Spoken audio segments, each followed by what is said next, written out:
Hello, guys, everybody. How y'all doing? Welcome back to Film River Forum. And once again, my name is Bernard Eshibantin in Atlanta, Georgia. So, last week, about 6-7 days ago, I talked about the country Ghana. That's where I was born, originally born.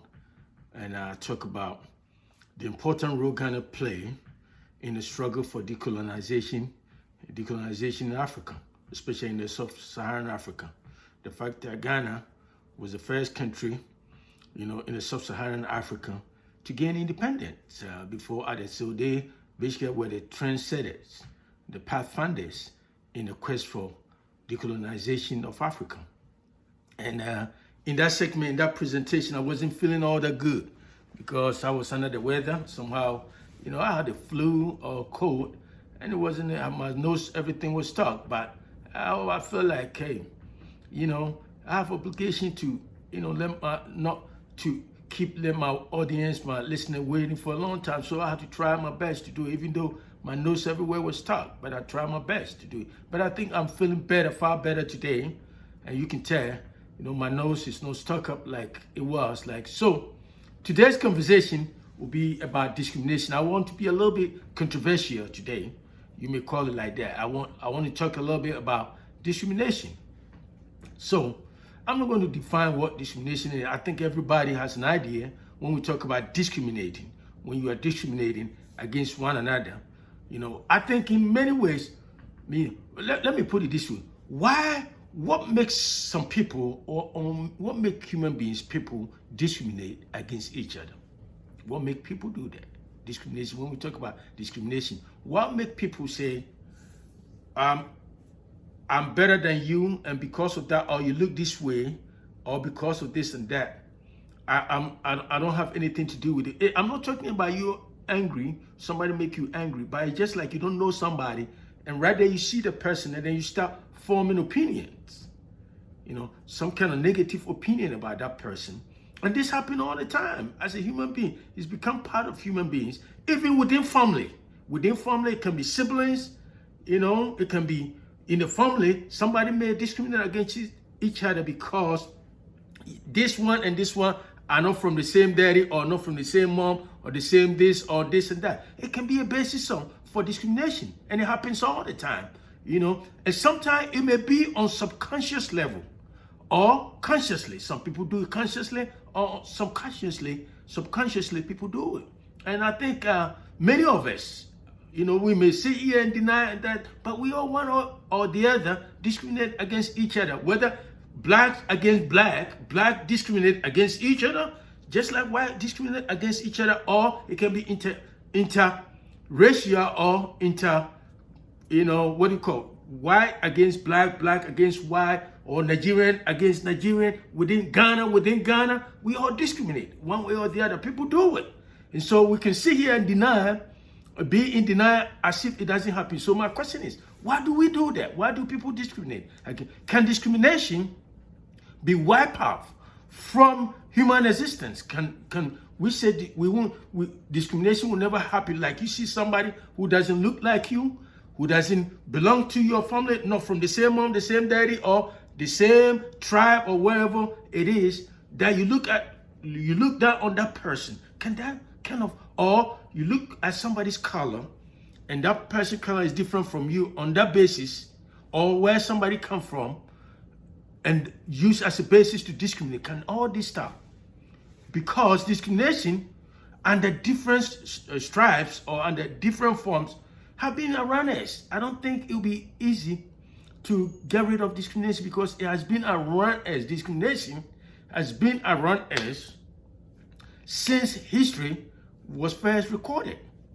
And if you think about it, when Jesus, those of us who believe in the gospel, when one time Jesus was around certain people, the so-called Gentiles, you see a lot of other people of his kind say, why, if you are the Son of God, you are so holy, why are you mingled with outcasts, people who are considered to be, who are not of our race or of our kind? Why? So what I'm talking about is discrimination has been with us for a long time.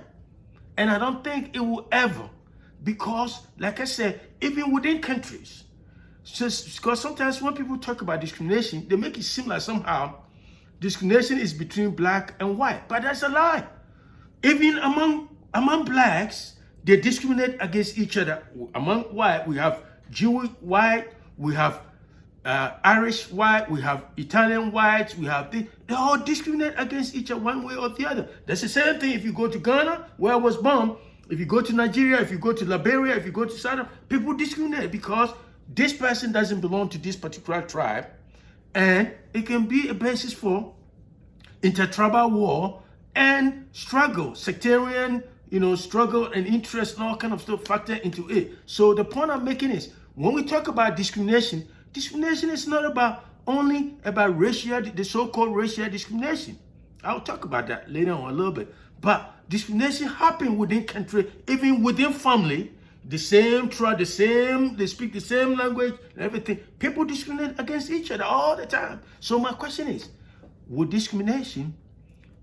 would discrimination be ever wiped from the face of the earth? Would it be possible? Can it be possible? So I would like to say here that discrimination in all its various forms is not only despicable, but it is also, for me, yes, I want to be a little bit controversial. Discrimination is born out of sheer ignorance. Because if you don't understand somebody, a person that good, you tend to form all kind of opinion, all kind of judgment, about that person. And you may sit somewhere and say you don't judge. Yes, all human beings judge. All human beings. I do, you do, everybody judge. So anybody who sits somewhere and say, I don't judge nobody, yeah, that's a lie. Because that is how human brains works. Human brain works at two levels. It produces ideas and make judgment. But it does that constantly. Within, seconds, but seconds, it does that. Because the point I'm making is, if you see somebody approaching you right there, right, a stranger you don't know, right there, you start forming ideas about who is that person? Is he this? Is he that? What kind of person is that? And then when the person probably start talking to you, then you start judging that, what the opinion I have, or what I was thinking about the person, or I thought the person is coming to, I didn't even know he or she is coming to give me a message, or he's a messenger, or this and that. So the brain, no matter what, if you do critical thinking about how the brain works two major ways. It produces ideas and make judgment. It's just like you go to store to buy some stuff, to buy, clothes, anything. When you go there, you probably produce some ideas. You list the items you want to buy. Those are the ideas. You see, you go in there, and then right there you see some other things where the price is a little bit reasonable than what you had thought earlier. The chances are you may switch from that, because that time you're making a judgment call that, if I buy this costs more. And so you see, when you're doing that, you are making judgment. It's a judgment call. So whether you really believe or not, we all do it. And so coming back, what discrimination, if you know a lot about a situation, or you understand, you have a very good understanding of a human being or another person, the chances are you probably won't discriminate much about that person. See? And so that's the reason I said discrimination is basically based on ignorance. If you don't know what I mean by ignorance, don't think it in too much in a negative sense, but ignorance that you are not informed about, you don't have all the knowledge, all the ideas about that person. And so the brain start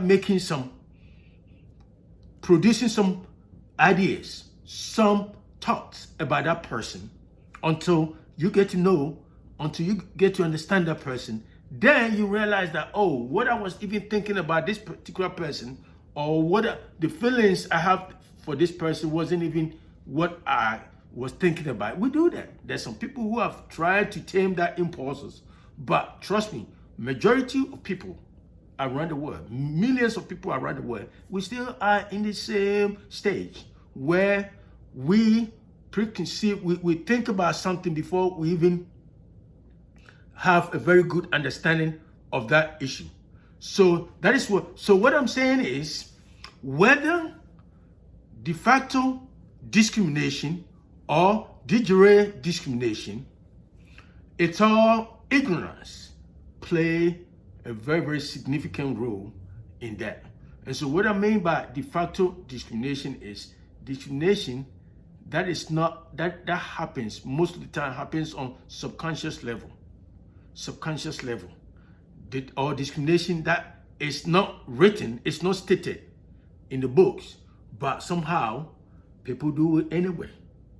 You know, people do it anyway. It's just like you see somebody right there, you look at the person, and as soon as the person starts talking and the person is not speaking the way you speak, or doesn't look like you, doesn't speak your language, and right there you start probably not liking the person because you say, oh, or somebody trying, let's even use a relationship, the person trying to talk to you in some kind of way, and you look at the person up and down and say, because of where the person comes from, or because of that person's cultural background, because of that you reject the person.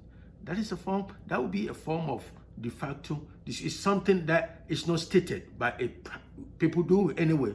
And de jure discrimination is where, like, discrimination that has some kind of legal backing. It's, you know, it's codified in law. Like, for example, back in the early 60s, when the Jim Crow laws in the United States, where most of the states,